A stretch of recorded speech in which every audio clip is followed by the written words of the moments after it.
This is Bill Duke from Mandy and Predator, and you're listening to Without Your Head. Welcome to the station of decapitation without your head. I'm Nasty Neil, and I'm joined by the returning Rene Perez from Death Kiss. He's got a lot of cool movies. It's good to have you back. Hello, Neil. Thank you for having me. Yeah, I love Death Kiss. And I'm not just saying that because you're here. I thought it was awesome. Well, thank you for saying it while I am here. I super appreciate it. Yeah.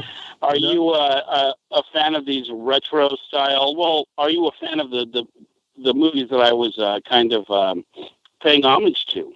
Definitely. Like, I really like Death Wish. And you know what? When I was younger, like I not that I disliked it, but I never thought about it too much. But I watched it later on, and it's like, oh, this is a really good movie. And I recently just saw Vigilante at the theater, old William Lustig movie, and same kind of idea. And I love both of those, and you really captured the feel of those movies.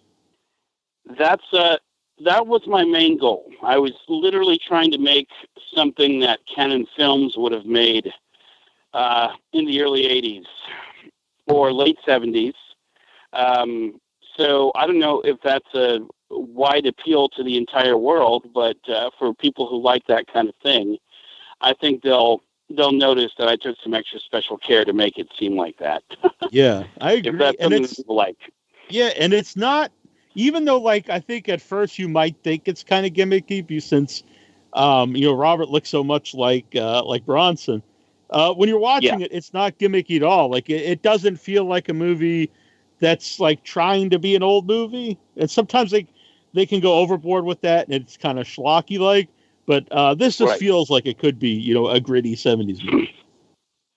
Well, that was the goal. I'm not into comedy. I'm not into campiness. I just make them straight ahead. If I was told to make a comedy movie, of course I'd try to make it funny. Sure. But the goal is to make a serious action movie here with what I've got, low budget or not. That's my goal. And then I try to, for my personal eccentricities, to give it that 80s, Canon Films type vibe. So, yeah, it was never about a gimmick, not for me anyway. It might seem like that in the advertising and in the name that we ended up giving it. It might seem a little bit of a gimmick or some kind of a campy name. But the movie itself is a straight ahead, straightforward, vigilante movie. Yeah. And it's not, it's not politically correct, and it's very, graphic, very violent, and that all totally works for me. It's very refreshing, actually. Yeah, well, I feel sorry for people in Hollywood because they can't speak their mind. They're surrounded by a Stalin-esque kind of wall of intolerance, where anyone who thinks different from you is automatically a bad guy. I think it's just a thing that they use to keep Americans divided, the whole divide and conquer thing. Mm-hmm. So no one can ever show the other conservative viewpoint, or someone like me who's kind of down the middle. I'm not a fan of the police like the left, and I'm not a fan of pretty much anything else that the left is a fan of. I'm more on the conservative side. So it is nice to be in a place where no one keeps an eye on what I'm doing. Mm-hmm. The distributors just might freak out about it when I turn it in, but by that time it's too late, Hollywood. So, the movie's done. You're either going to take it or you're not. So, yeah, I do get away literally with murder on these movies. There's no one's keeping an eye on what I'm doing. And we had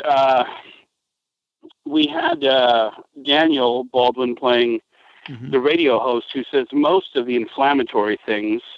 Bronzi does all the actions, and I think the conservative talk or the things that Hollywood would not be okay with came from the scenes with the radio host. So together, it was something I don't think that would be allowed by the state of Hollywood today, where they're more concerned about showing how virtuous they are as opposed to being entertaining.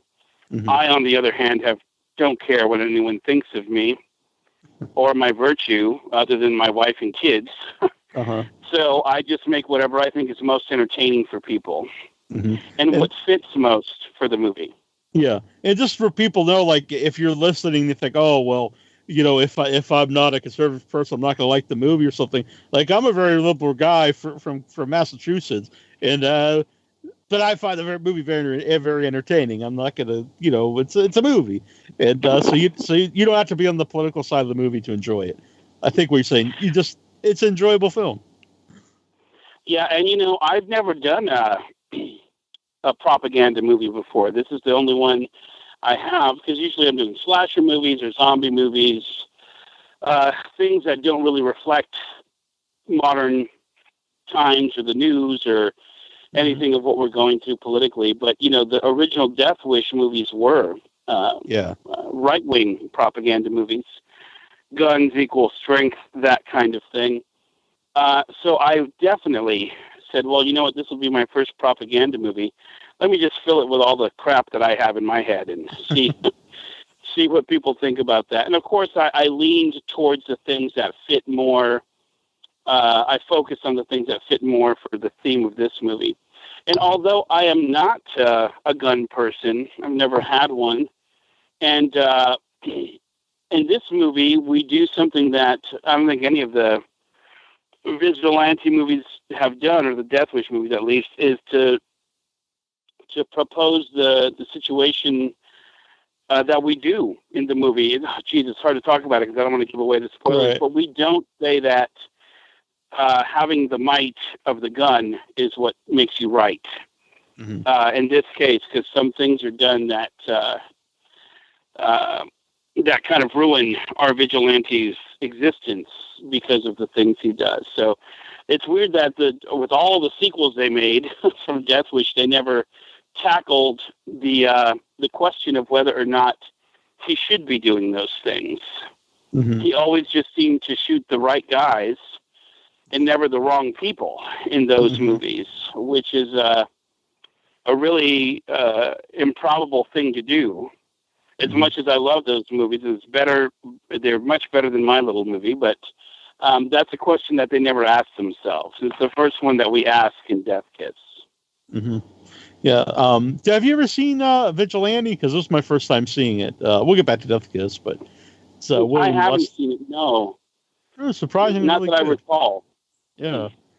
Because I'm familiar with Maniac and Maniac Cop films, so this was another one he did, like in between those movies, and I never heard of it. It was a really good film. I think you'd like it. Since I do know the other ones you just mentioned. Yeah. Did you grow up with those kind of movies? Well, I did. Bronson is, I'm in the 80s. I was born in the 70s, but I was 4 when 1980 came around. So I don't remember the first 4 years of my existence in the swinging 70s. But the 80s, of course, I remember. And by then it was Death Wish 2, which was not as good as the first Death Wish, but moved along a lot faster and was a lot more action-packed of a version of the first one. Mm-hmm. And those are the ones I remember seeing, as opposed to the 70s, things were just be on TV sometimes. But yeah, I grew up with them, but being a kid of the 80s, I was more Star Wars, Star Trek, science fiction. I liked horror, but these action movies were definitely there. I mean, basically, you're talking about a time where everything was awesome. If it was action movies, they were awesome. If it was sci-fi, horror, it was just all awesome. You really couldn't really go wrong in the 70s or 80s. Just everything coming out was so great. I agree with that. Honestly, and the so when did you decide to make a movie like this? Well, people think I get to choose what I make, which is fair if you don't understand. But I'm a director for hire, so I get hired either by producers or distributors to make movies, and I'm told to write and make a movie about whatever subject I'm told to make. Very rarely do I get asked, "Hey, what do you want to make?" As a matter of fact, I think it's only out of the 20 or so movies that I've made. I think it's only happened once or twice. Luckily, it happened on Death Kiss. I got called by Jeff Miller, the producer of this movie. I've done a Danny Trejo movie for him a few years ago, and called Volcano Zombies, but they changed the title to something in this country, but I think it's Volcano Zombies. And he asked me about this Charles Bronson-looking actor that I've been working with, named Bronzi, and the conversation, one thing led to another, and he asked me, well, what about having you make one of these things? And I'm like, well, that would be a dream come true for me. It literally would. And it's a weird situation because I never even thought I could put on my bucket list, I want to make a Charles Bronson 80s vigilante movie. Until I met Bronzi and hired him to be in a movie, which I did a Western with him first, did that ever even come on my radar? Because I never thought that there would be such a thing as basically a clone of a beloved actor that I had always admired. I never thought it would be possible until just recently. Mm-hmm. So when did you get in contact with Bronzi? It was only a couple of years ago. It took me a while to track him down.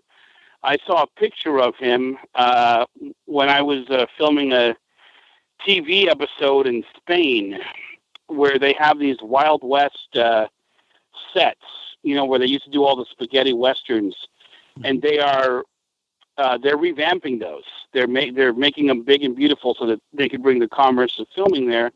And I was doing a TV episode, and I saw a picture of this guy, and I said, wow, that's a great picture, and it looks so clear and new and vivid. How did you guys restore this picture?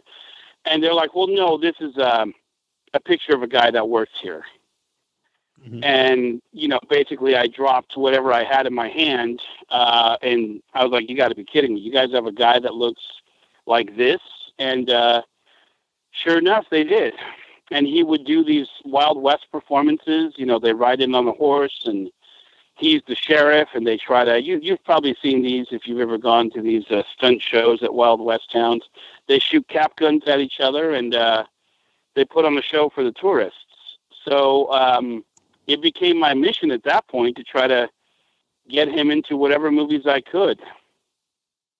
And it was a little difficult. I don't think anyone really thought that it would be a good idea until I snuck him into this Western movie that I was already filming.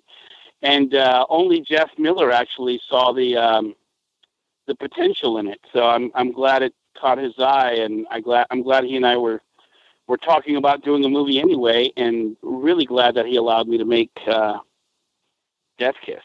But yeah, that's how it happened. That's how I met Bronzi. From Hell to the Wild West. I have not seen that one. Looks very cool. Yeah, poster. That one came out in 2017. It was just a Western horror movie that I was doing, and I said, you know what?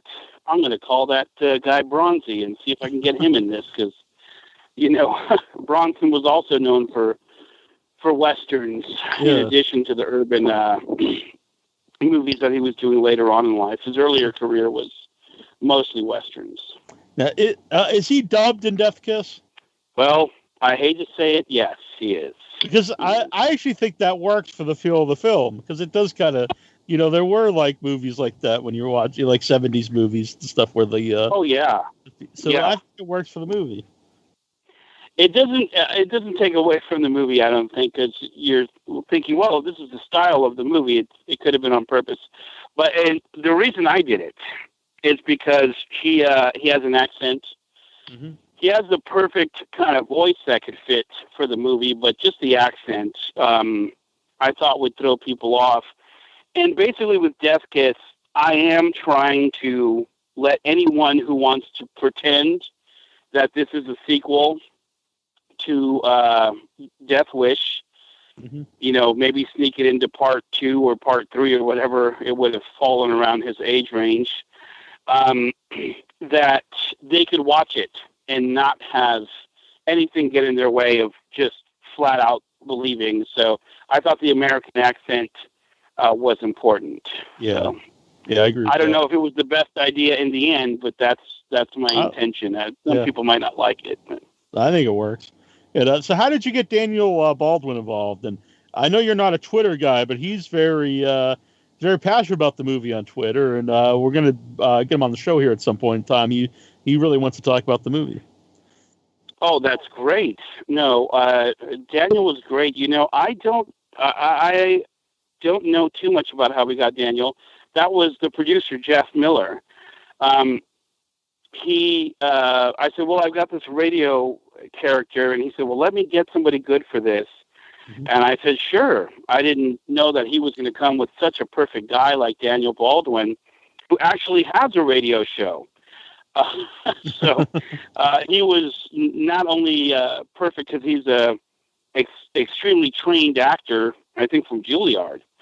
Mm-hmm. So not only that, and not only is he a known actor, but in addition to that, he happens to also have a radio show on in New York somewhere. Mm-hmm. So it was just perfect all the way around. I mean, he said everything with such vigor. He made things sound better than what was on the page. So he was just really awesome all the way around. But as to how Jeff got him to be in our really small movie, because, he usually does A-list movies and proper budget shows. I don't know how he did it, but I'm really glad that he did, because he was a huge part of making this movie better. You mentioned low budget, and I've seen two of your movies now, and I always think both of them have a lot of production value. They look great. So what are some of the things you do to make sure your movie, even on a low budget, looks like something special? Well, maybe you don't want to give away your tricks. I don't know.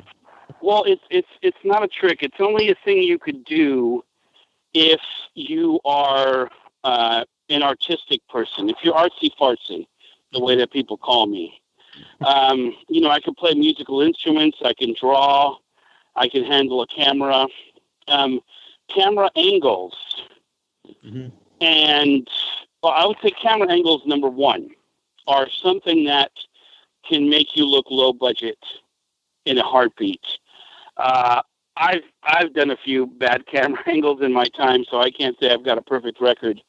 But sometimes when you're low budget, you have to try your hardest, and to make things not seem that way to the audience. And the biggest thing that an audience can do is just by looking at it, they can tell when something doesn't look right. And it basically is your camera angle, the way something is framed. It just will have no art to it. Mm-hmm. And big budget movies they're basically made by politicians. They're people who are good at getting the gig. Mm-hmm. People who are good at going into a conference room at a big studio and telling them that they could make the movie. Then they hire the artsy-fartsy cameraman and everyone else to design their movie and to make their movie happen. Mm-hmm. I'm just alone. I'm usually a one-man film crew, and I drag my actors around to help me carry the lights and carry the microphones and hold the mic for the other actor when they're out of frame. In Death Kiss, I did have a full-time helper, line producer named Zach. So I had someone who could help me do the scheduling, help me make sure I had all the props in our car before we left for the day to film, which that freed me up a lot to just think about my other 18 jobs or whatever other jobs I have to do on the movie. So that was a huge help. But I would say the biggest secret of all is to have a good cameraman, get an artistic person, because in the end, movies are art. Not only are they art, they are one of the most complicated forms of art, because they're not just audio, they're not just music or sound, they are video.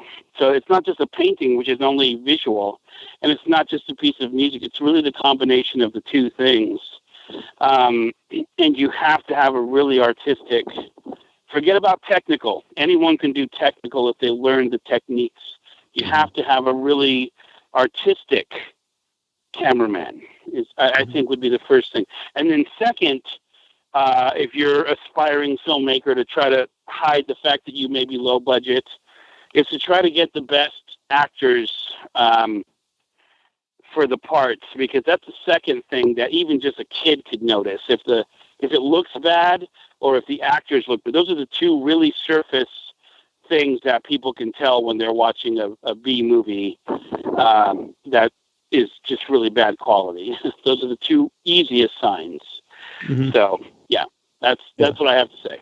Yeah. Well, I don't know if I asked you before, but what is your background in filmmaking? Did you go to film school? Or you self-taught? Oh, no. I'm just self-taught. Mm-hmm. I started off doing this exact same thing with drawing comic books when I was a kid. Then I became a musician when I was a teenager. And then in my mid-20s, they invented mini DV cameras, which at least got me started doing what I had always wanted to do, because of my extreme old age, I'm 43, there was no possibility of having film or getting film cameras in my youth, not until I was in my 20s. Uh-huh. And by that time, I was already an accomplished artist in other forms. Mm-hmm. So, if I was a young kid now, with all the great technology that we've got, the people who are interested in movies now are really in the best time in human history to make films. Mm-hmm. But for me, it was just a matter of drawing and telling stories through comic books until I got to the technology that makes it look like we're emulating film, which this great new 4K technology does very well. Mm-hmm. Yeah, and you're not that. I just turned 42 this year, so not very. Yeah. You're almost there, my friend. Yeah. February, I'll be caught up. Oh, you won't, because then in Early March, I'll be 44. Right. So we got like a few weeks there where we'll be the same age, right? So. Yeah. We'll get invited to the same meetings, and they'll tell us all the same information that they tell old guys at 43. Exactly. So Richard Tyson, I don't know how hands-on you were getting him involved, but he's like the perfect villain in this. He's like very unlikable. He's very like sleazy, and just like, this is a great villain. You want to see him get it. Yeah. Well, we worked extra hard to do that. But yeah, Richard was actually just here yesterday. I was filming with him on another new movie, and he's been in so many of my movies I've kind of lost track. But I did ask the producer Jeff. I said, "Look, if there's any way we can get Richard Tyson for this role, he would really be great." And I put those two guys in contact, and they worked something out. And Richard was on his way out here, and I was so happy because those scenes are so brutal.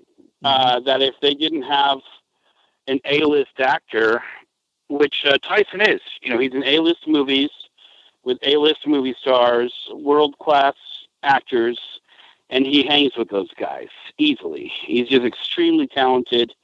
He's a guy that practices Shakespeare in between takes, and he's just an awesome actor. So it made, I think, all this stuff that could have gone the road of being campy or being just over the top.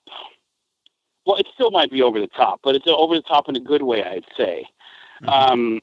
Like a good way, like RoboCop, as opposed to RoboCop 3 kind of way. Right. Where this extreme violence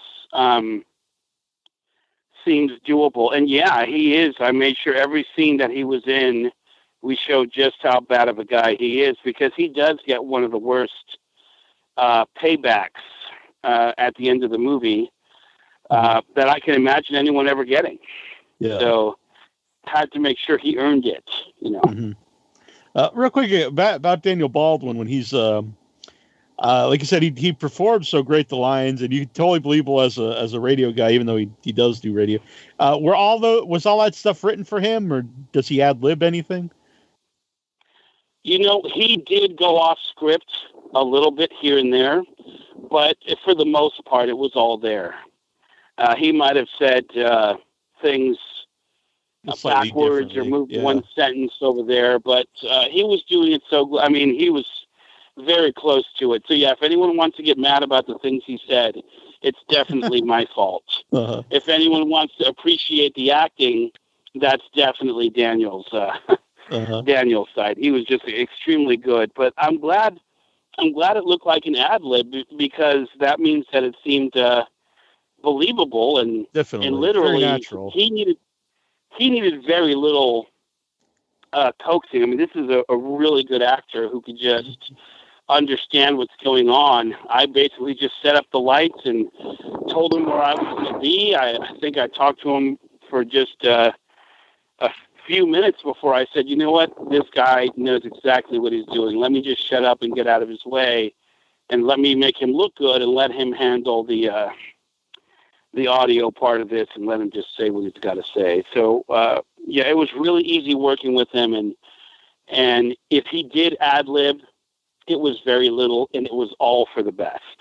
Mm-hmm. Now, I saw, it's been getting great reviews. I get a good review on our website, Without Your Head, which was very cool to see a little quote on the poster for Without Your Head. Jason Mitten, who did the review of that. And but I did notice that you said that some people said that the blood, they didn't like the CG blood, which, obviously it's not CG, which I actually saw you say that before I watched the movie. And then I watched it, and I was like, well, how did anyone think that's CG? I mean, it's I think it's very obvious it's not. God, if that was CG, it's better than the best Hollywood blockbuster. No, those were real. That was real blood popping out of these guys. I mean, real stage blood. Let me make sure I make that clear. Yeah. So, it blasts all over my camera when they get shot. I'm the cameraman, so I'm like really close to them as they get shot, and sometimes I get drenched with the blood coming out. My camera gets hit. I'm unsure why people think that. It's very odd that they would think that that's fake, because it is real. So I'm not sure how that's going on. And also people think that I use loops for the music and stuff, and I'm like, I play the piano. I don't know what the hell a loop is. I make the music myself. So those are the only two things in the critiques that I can take note of, is that, hey, that blood was real, you guys. I'm not sure why it looks fake to anyone's eyes, but I'll try to improve that next time, make sure it doesn't look that way if people think it looks fake. Yeah, I thought it looked great, actually, personally. But I'm sorry. And then the music part, it's like I'm old school. I sit down and I watch it playing the piano, and then I watch the movie. I do the composition, and then I sit over by my computer where I have the keyboard, and then I play that same music with synthesizer sounds. But I think it's when people are watching a B movie, they're looking for things to see where the cracks are. Uh-huh. And that might be what's happening. They can tell it's low budget, and they might be making assumptions. But I'm so happy with all the reviews. I thought everyone was going to hate this movie. Mm-hmm. So I'm so flattered by all of it. I really have nothing to complain about. I mean, a little chintzy little B movie like this, made by basically one dude and some helpers, to be taken so seriously, that usually only happens with my Playing with Dolls slasher movies get so much attention. And this one's getting more attention than those, and there's 3 of those, so I really am just blown away by the fact that anyone understood what I was doing. Mm-hmm. That you noticed that it was that 70s or 80s style kind of movie, and that other people like you were even cultured enough to know that that's what I was doing. So I'm really flabbergasted by all of it. Yeah, so happy. Mm-hmm. And not only one thing that annoys me when people try to make something that looks from that style, whatever, Grindhouse, or not really Grindhouse, but other people, but is they'll put like cracks and and stuff. On the movie, that just annoys me. Like it just like if you did like a fake trailer, it's fine. But if you do a whole movie like that, it's just, to me, it's just kind of yeah. Let me write that down, because I usually like to do stuff like that, but all right. I know I can't. I know I can't cross the line by making it look that old. Because at some point I was filming, and I was like, what? I've done so many things here that unless we start throwing in a cell phone or something, this is going to look like it did not exist. This is just filmed from another time. Right. So I had to make sure I showed cars that were modern, a cell phone here and there, because we were really to the point where I was going so overboard that it could have looked like just a lost Canon film movie, Yeah. But I'm really surprised that anyone liked it. I'm really surprised that you liked it. But I most of the time I do make 80s movies. Like anything I make, whether it's a slasher movie or not, I try to make it like an 80s movie. In this one, I just really went overboard with it. So I'm glad that people like it. Now I know that I can go extreme 80s style with it without turning people off. So yeah. Now, I actually met Bronzi in Texas, at Texas Freight Mirror. Earlier. Oh, nice. And he was very cool. I actually told him I knew you, and he got a big smile. But excellent. I won't say his name, but Jason and I were there. Jason does our reviews, and Jason's friend was there, and we just told him it was Charles Bronson, and he's like, "Man, he looks exactly the same." And then like I think it was the next day or something, he's like, "I thought Charles Bronson was dead," and we just started laughing. But he really thought it was him. So. You literally could. I wouldn't blame anyone who's not up on movies for thinking you lost track, and then it takes you a while. Wait a minute. It's been like 50 years since the guy would have looked like that, or 40 years, Right. So I mean, we go out to eat, or we're out on the street, filming death kits, and you can just see people driving by and not being sure exactly what's going on, because they see a camera, they see a guy that looks Charles Bronson. You can see them start doing the math in their head about how could that possibly be. People start Googling on their phone when they're around them. But yeah, I could understand. He actually died in 2003, which I remember. It was the year I got married.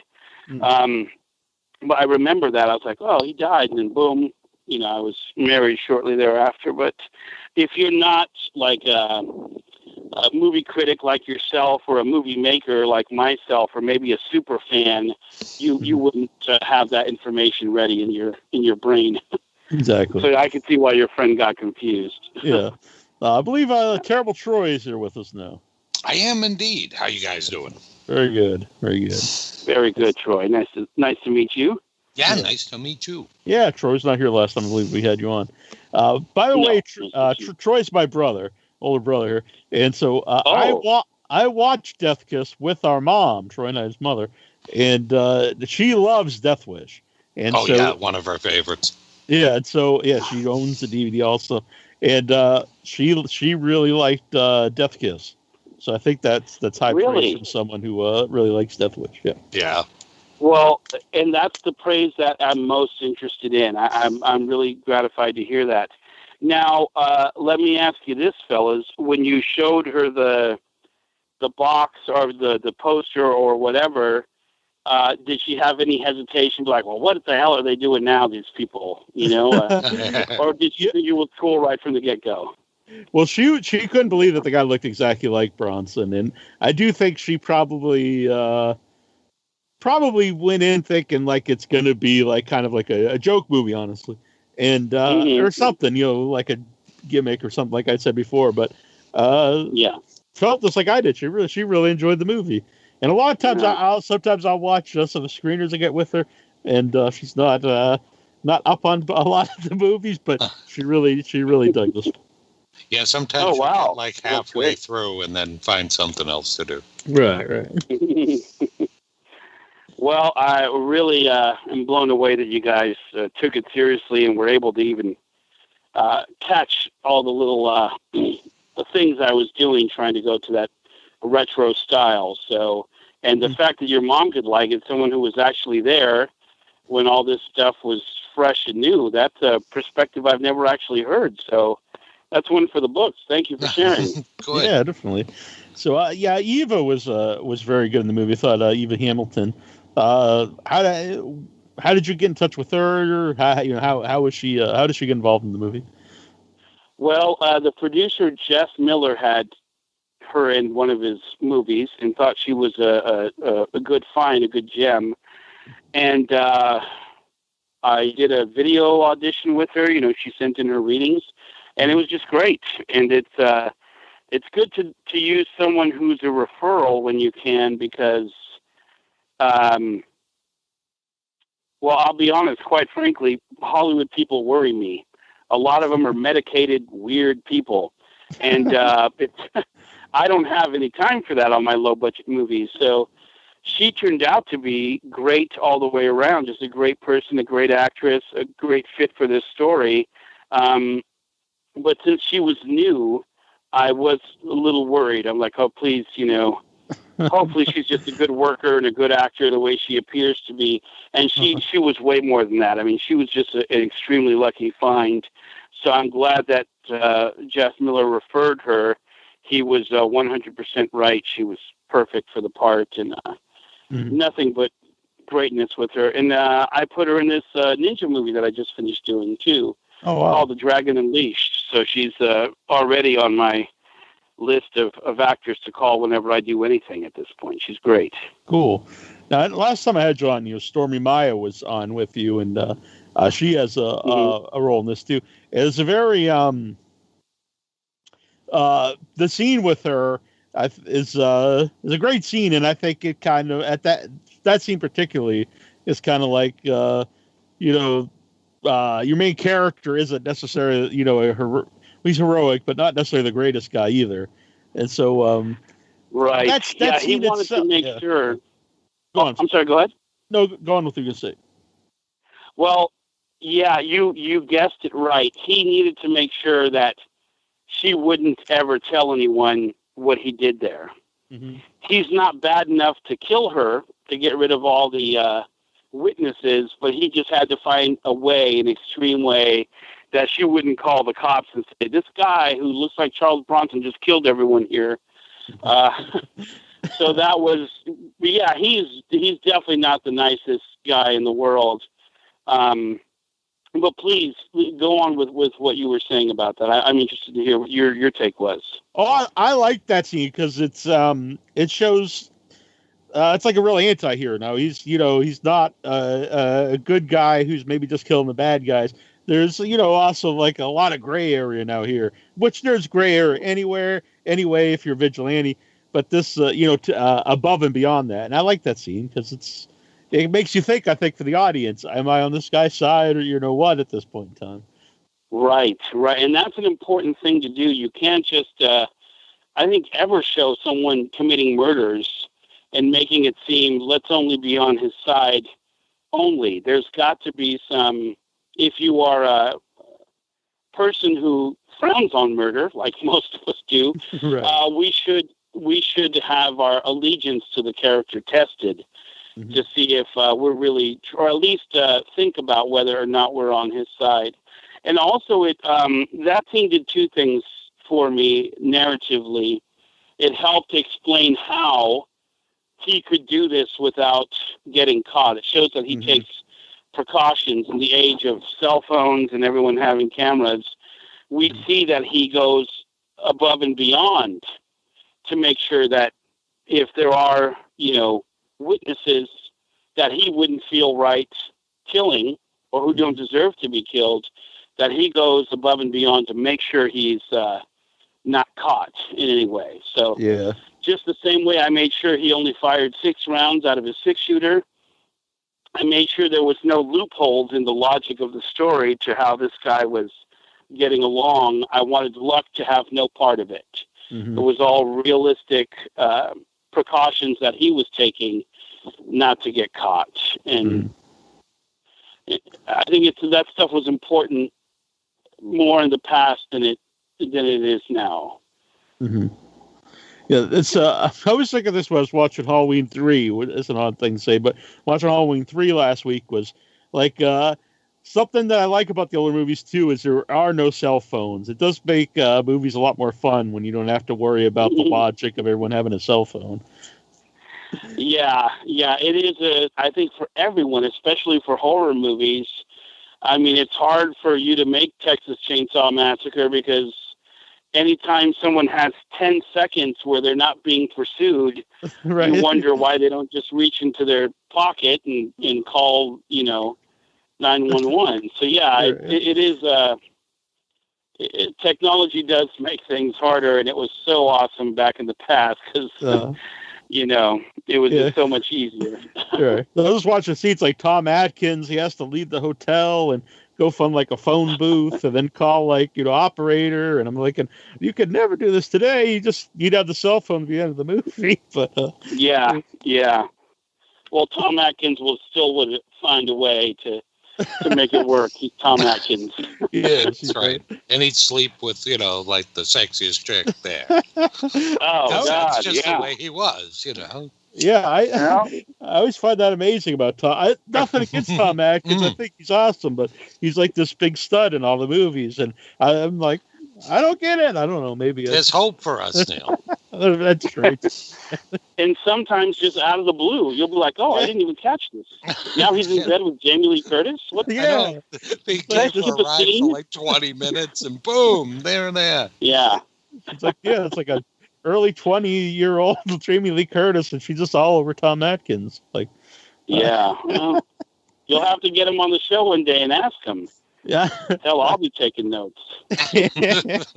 I did interview him briefly. End up sleeping with him, Neil. Be careful. Maybe it's true. I interviewed him briefly at a convention, and it's always one of the funniest reactions I ever got because I asked him about Halloween 3 because I was like, a lot of people didn't like Halloween 3 when it came out. Now people like it, and it was kind of a long thing. And he just looked at me and he goes, I don't give a shit what people thought of Halloween 3. It was one of my favorite reactions to a question. Yeah, they have a meme or something like that, a Jurassic Park meme or something with that, and shows him not giving a crap.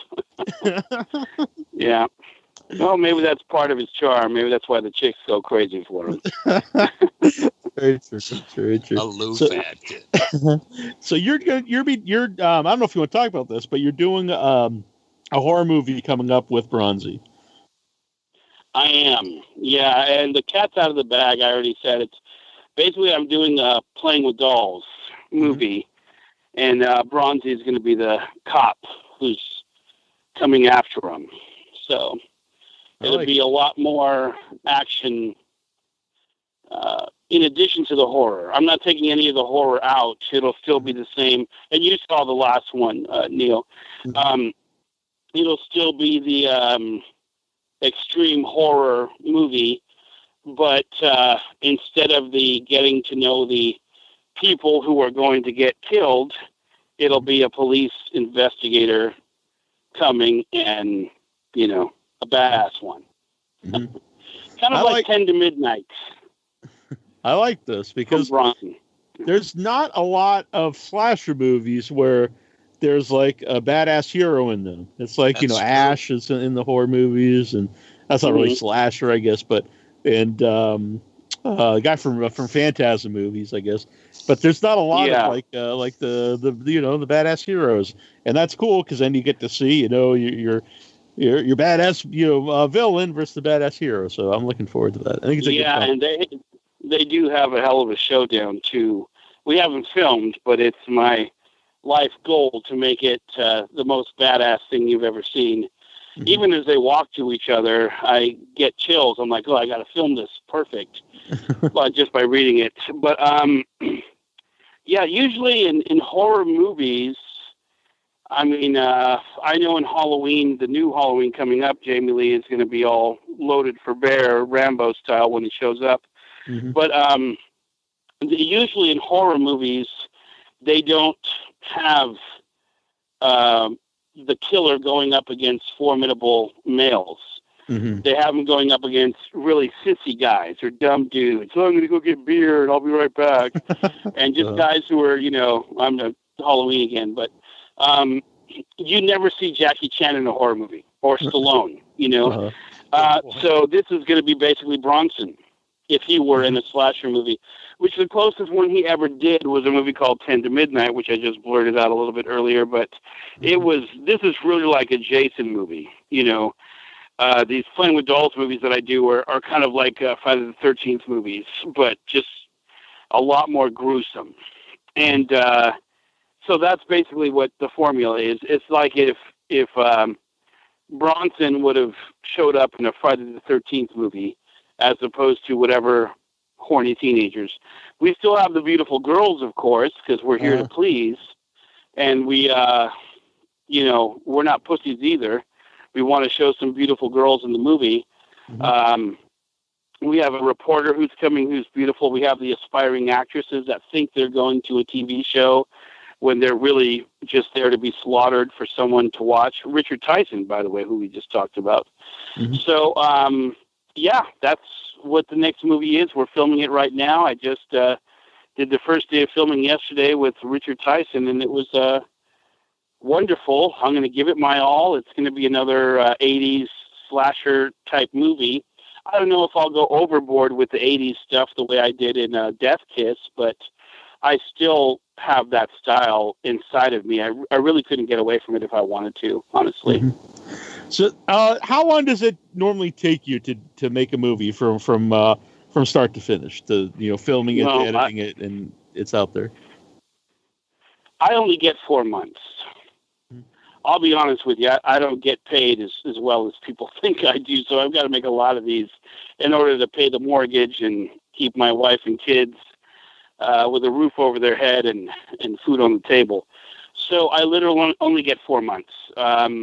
And that way I'm able to pay the bills and do everything I need to do. But yeah, as soon as I'm given the assignment, I've got to write a story around what I was told to write, whether it's a Western or a slasher or a fantasy movie, whatever may be the case. And I spend a month in pre-production writing the story, casting the actors. Usually means calling up all my old actors that I've used before, which I can't do in Playing with Dolls because they've all died. So I'm using all new people in this one because I can't reuse all my friends who I've used already. And then I spend 2 months filming and editing, not 2 full months, but about 25, 30 days of filming within 2 months, because we can't do them all days in a row. Mm-hmm. And then I spend the 4th month, or the 3rd to 4th month, doing the sound, editing, and the music. And I have a sound guy named Guthrie Lowe, who's basically the second part of my 2-man team. And he does all the sound. I just send him, hey, here's an edited scene, here's another edited scene. And by the time we're at the end of the 4th month, he's scrambling to get the sound on the movie. I'm scrambling to do the music score. And, I run over to FedEx with, out of breath and sweat pouring off my forehead. And I slam it down and I say, okay, it's 4 months. Here's the movie, So that's how it's very unglamorous. Very unglamorous filmmaking.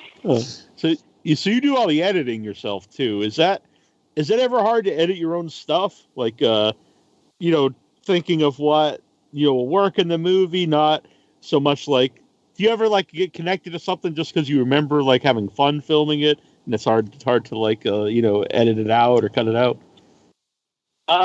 Yes, sometimes I get fond of things, but if it's not helping with the emotion of the story, some people say if it's not helping the plot. I'm not a person who is a slave to the plot. I'm a slave to the emotions of the movie. Mm-hmm. So if it doesn't help the emotion of the movie, I cut it out. But that's very rare because we make these movies so fast and so cheap. I don't really have time to sit back and think about it and get other people's opinions. I mean, if I'm lucky, I'll drag my wife into the office and ask her to, hey, what do you think of the scene? Yes, okay, good. No, I have no time to change it. Thanks. And, that's the most feedback I get. And then, a couple of years pass and I have time to think about it. I go, oh, you know what? If I would have had a little bit more time, I would have done that differently had I known. But usually it's just I edit in my head as I'm filming.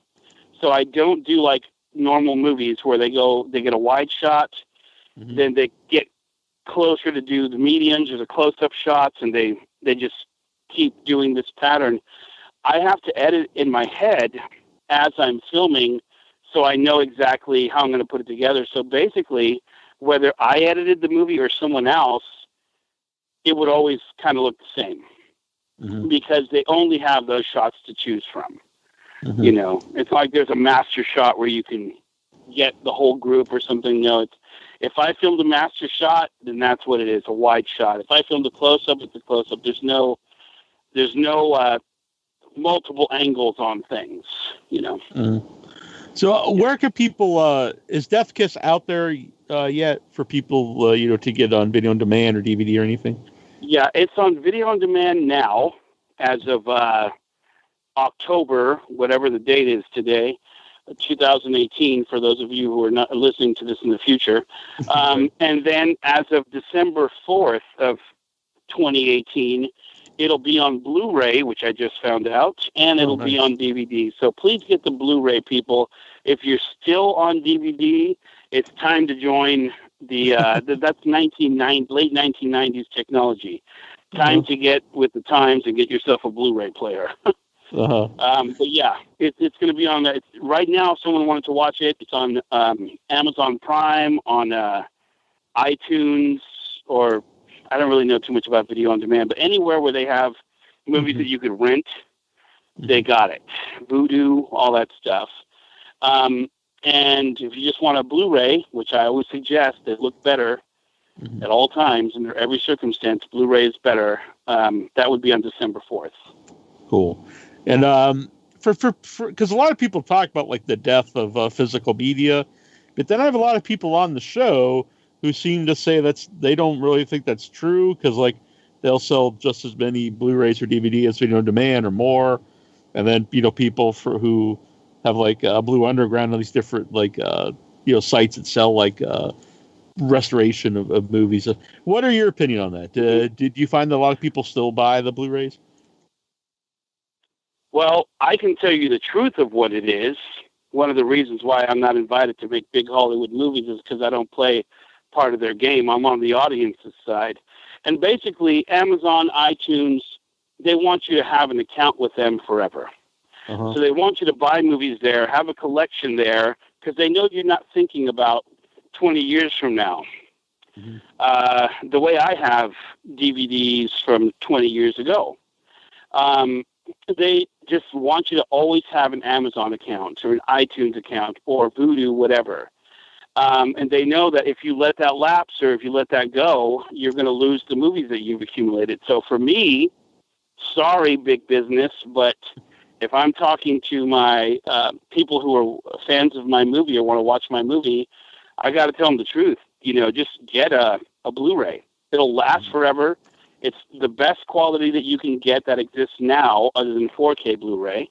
But it'll always look great. And you can have it 20 years from now when the zombie apocalypse comes and there is no streaming services. Or if, believe it or not, iTunes or Walmart, Vudu, whatever, the streaming services go out of business, because Vudu is part of Walmart, you will still have your thing. And, you can make space on your shelf or put it in a box if you think you're not going to watch it for a while. But that's my opinion of it. Yeah. The physical media, you appreciate things more. And this whole streaming everything just makes art, just like it happened with music. No one cares about music anymore. No one's in love with music anymore because you don't have to buy the album. You can't have an intimate connection with it. It's just a free thing that you can get from YouTube or Spotify or whatever. Music doesn't even matter anymore. And sadly, it's happening with movies now, too. Yeah, I've never bought a movie digitally. I've rented stuff, because, if it's a movie I don't know about, maybe I'll just want to watch it once, so I'll rent it. And then if I like it, I'll buy the Blu-ray or something. And so I don't mind doing that for a couple bucks, $2 or $3, and you rent a movie, even $5. But if you're gonna buy one, it never even makes sense for me because if you buy it digitally, it's like the same price as buying the Blu-ray or something. Yeah. So why not buy that? And then you like you said, you have it, and you get the specials on it. And you don't have to remember any passwords. Amazon goes out of business or whatever. You don't have to worry about that. Although I'm sure they'll probably take over the world as opposed to go out of business. But still, whatever the situation is, you've got it. If they were to make the purchase price less, maybe I would see something there. But if you could buy the Blu-ray for the same price as a digital download, I just don't see the logic of that at all. Yeah, I don't. I had that happen on like my own thing, where when we switched from like the cable to like Verizon, and we had like a free movie, and it's like, okay, this is yours, you can keep it forever. And then when we swapped, and then we went back like 3 years later, and whenever prices went up, then we'd just flip-flop back and forth. But the movies don't travel with you. They were from your old account, just like you said, and you're without then. And that's a hard thing that people don't think about. Because, people are busy with their lives, and they don't think about this stuff, nor should they. Don't make time for this. I only think about it because I'm thinking about the fans that I'm here to service, and it feels like a jip, So they put the movies out first. God, this is why Hollywood hates me. I don't play ball. They put the movies out first on video on demand. So if you just are dying to see this movie, you end up just purchasing it on Amazon or iTunes or whatever, or Vudu, and then you're stuck. You're like, you know what? A month later, the Blu-ray comes out, and I already bought it on this thing, and it's not that rewarding. You can't sit there. You can't enjoy the artwork on the box. You can't read the notes. If it comes with a little booklet, it won't have a booklet. You can't appreciate it as a piece of artwork on your DVD rack or whatever, So, that's, to me, I'm not for that at all. I think if they really are not trying to trick people, make the Blu-ray come out the same day as the video on demand and let people choose, Because sometimes you know how it is when you're desperate to see a movie. Sure. You're like, oh crap, let me just buy it. I wonder how many people gave into that feel bad, you feel like buyer's remorse now, Yeah, and I just thought it was just like maybe a month ago. I think like a couple weeks ago, it was probably a month or so ago. There was a story about iTunes, just took away certain things, and so people noticed like they didn't have it anymore, and they contacted iTunes and like, oh, we don't, we took that off our streaming system. And so, like, they gave them, like, a free voucher to get something else. But it's like you just, whatever it is you bought is just totally gone. It's like you might... Yeah, and what are the chances that you didn't actually do that? Yeah. Mm-hmm. What are the chances that someone's going to be savvy enough to even contact them to put them against the wall like that? Oh, yeah, you never notice, right? Yeah, and if you have a big, if you have a bunch of stuff, you might not even notice that something's gone. Yeah. If they don't even notify you. Yeah, that's my part of the secret. Now you guys know from the filmmaker's point of view. Well, get the physical media. So where can people follow Death Kiss to see what's going on, and yourself? Well, there's a website, thedarkestmachines.com. There's also The Darkest Machines on Facebook. And there is a Death Kiss Facebook movie also, a page on which I think Jeff, the producer, opened up. But for myself, it's The Darkest Machines. I don't have a Twitter or any of those things, but I do have a website. For anyone who wants to contact me or see which new movies I have coming up, they all go on there.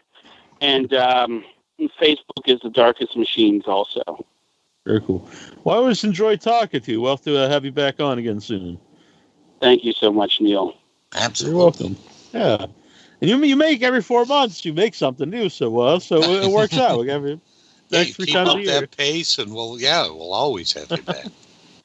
Until I have a heart attack from that workload, I'll be happy to keep coming on. Don't do that. All right.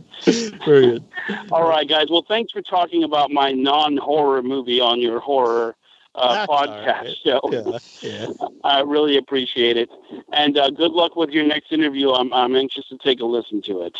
Thank you very much. Yeah, coming up next is Gregory Lamberson, director of a lot of cult classics like Slime City Massacre, Killer Rack, and he's going to be talking about his new movie, Johnny Gruesome. Sounds great. You guys have a great evening. Thank you so much. Thanks. You too. Thank you. Pleasure to have you on. Goodbye. Bye. This is Joe Bob Briggs, and you're listening to Without Your Head.